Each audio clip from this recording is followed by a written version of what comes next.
Level 1 radiasi sangat rendah. Bayangkan kamu sedang naik pesawat atau duduk di ruang tunggu dokter gigi. Di situ, tubuhmu terpapar radiasi sekitar 0,05 milisievert. Ini setara dengan sinar kosmik atau sinar X ringan. Bahkan memakan pisang setiap hari selama setahun bisa menambah radiasi sedikit. Tapi tenang, level ini tidak membahayakan tubuh. Sel-sel kita mampu memperbaiki diri dengan baik. Ini adalah level yang kita hadapi setiap hari tanpa sadar. Level 2, paparan umum tahunan. Setiap manusia terkena radiasi alam rata-rata 2,4 milisievert per tahun, tergantung tempat tinggal. Tapi jika tinggal di dataran tinggi atau dekat tambang uranium, angkanya bisa lebih tinggi. Pemeriksaan medis seperti X-ray dada biasanya memberi 0,1 milisievert. Meski terasa kecil, semua ini dicatat oleh para ilmuwan sebagai paparan rutin yang perlu dipantau. Tubuh masih aman, namun bila terus-menerus bisa memberi efek jangka panjang. Untuk masyarakat umum, batasannya maksimal 1 milisievert per tahun menurut IAEA. Level 3, pemeriksaan medis tinggi.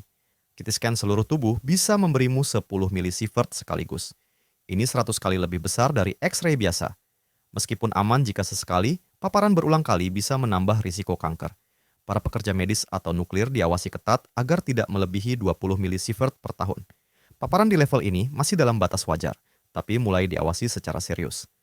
Radiasi di sini mulai berpengaruh pada DNA, meskipun tidak langsung terlihat. Level 4, ambang risiko. Masuk ke zona yang lebih berbahaya. Jika kamu terkena 100 milisiekti sekaligus, risiko kanker naik sebesar 1%. Para petugas yang pertama datang ke Chernobyl menerima antara 50 hingga 80 milisievert. Belum menyebabkan gejala langsung, tapi dalam jangka panjang, sel-sel tubuh bisa mulai rusak. Di atas 100 milisievert, kerusakan pada sel sudah bisa dideteksi. Pemerintah akan segera evakuasi jika level radiasi ini terdeteksi di suatu wilayah. Level 5, radiasi tinggi. Saat radiasi menyentuh angka 500 milisievert, tubuh mulai menunjukkan gejala. Mual, muntah, dan kelelahan muncul dalam beberapa jam. Sistem imun juga mulai terganggu karena sel darah putih menurun drastis. Meski tidak langsung mematikan, ini sudah masuk kategori darurat medis. Perawatan intensif dibutuhkan agar tidak berkembang menjadi radiasi akut. Ini adalah titik di mana tubuh manusia benar-benar mulai kewalahan.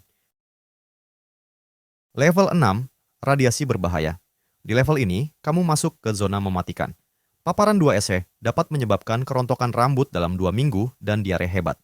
Jika terkena 4 SE, tanpa bantuan medis, peluang hidup hanya 50%. Sel tubuh tidak mampu memperbaiki kerusakan yang terus-menerus.